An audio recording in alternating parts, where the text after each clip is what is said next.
Bounce करड़ी आपण मैंने को रेसिपी ट्राई कर रांधि जानिले तार टेस्ट पूरा बढ़िया लगे, जबरदस्त लगे। बनवा शैली जदि सुंदर थाए ताहले तो बात बनीगला।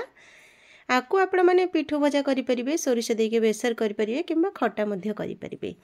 मुझे बनई पिठो भजा प्रस्तुत करके गरमा गरम सर्व करेंगे, बहुत ही भल लगे। परिवार समस्त मन को किपर, बार बार यही रेसिपी बनवाई फरमाइश करेंगे।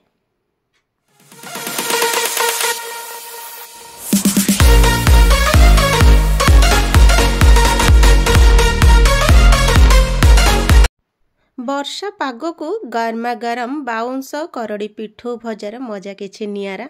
मुझे आपण मान सहित सेयर करी बिना चाउल बा बिना पिठौ रे केमिति कोन आज मु भाजिली, जहाँकि आपण माने घरे बनै परिबे। नमस्कार, जय जगन्नाथ। मु ममता स्वागत करुछि आपण मानकु मो चैनल ओडिया घर चलणी को। आशा आपण माने समस्ते बहुत भलरे थिबे, मु मध्ये भलरे अछि। एइठी मु करड़ी को देखंतु प्रथमे छोट छोट खंड करके काटि दीची। पियाज, लंका गुंड, हलदी गुंड, जीरा, ग्रेटेड आलू ता सहित पड़ी टिके फाळे टमाटर को चुन चुन करके काटि दीची। अदा रसुण पियाजर पेस्ट एथिरे एबे पकई दबा ग्रेटेड आलू। आपण माने चाहिले आलू को सिजे की मध्य ऐड करि परिबे। एठी मु गोटे आलू को एई भली भाबरे ग्रेट करके धोई की रखि दीतिली। एबे चालंतु एठी आको देई दबा, ऐड कर दबा। ये मुझे सजेस्ट करी आपण मैंने चाहिए गाजर किंबा बीट मध्य पकई पारे, किंतु एई भली कले बहुत ही भल लगे। जदि घर को गेस्ट आसी आपण मानक पाखे समय कम थाए, अन्य रेसिपी करने सहित ए रेसिपी को टाइम दे पाउना ताहेले चाउल को भिजेबा दरकार नहीं। आपण केमिति कोन सहजरे बनेबे मु आपण मानक सहित शेयर करूछि।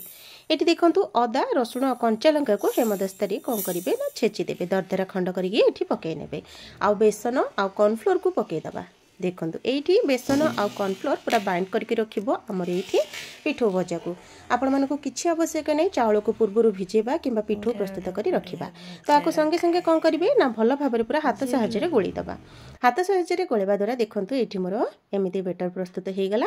तावा जेतळे पूरा गरम हे गला सेठी मु सोरिष तेल आ जेमिति आपण माने पिठो भजा प्रस्तुत करंती गोल गोल आकार रे, तो ठीक सही भली भाबरे ए भजा को सब भाजी नेबे पूरा गरमा गरम। लो टू मीडियम हिट रे ही आपको कुक करेंगे, जद्वारा कि तलू लगे आमर सुंदर देखा और खाइबा को क्रिस्पी हेब। आउ बन सारा पर जब लास्ट आप कौन करेंगे ना एमती चकुली पकेला बेले ठीक से भाई भाव बड़ आकार में देदेवे, उल्टे देवे। देखिए पिठो भजाटा बहुत ही टेस्टी लगे। आउ जिते बड़े आपण मैंने ये पिठो भजा को प्रस्तुत करेंगे लो टू मीडियम हिट ही कुक करेंगे, जद्वारा कि पोड़ार आशंका न थाए और टेस्ट मध्य जबरदस्त थाए।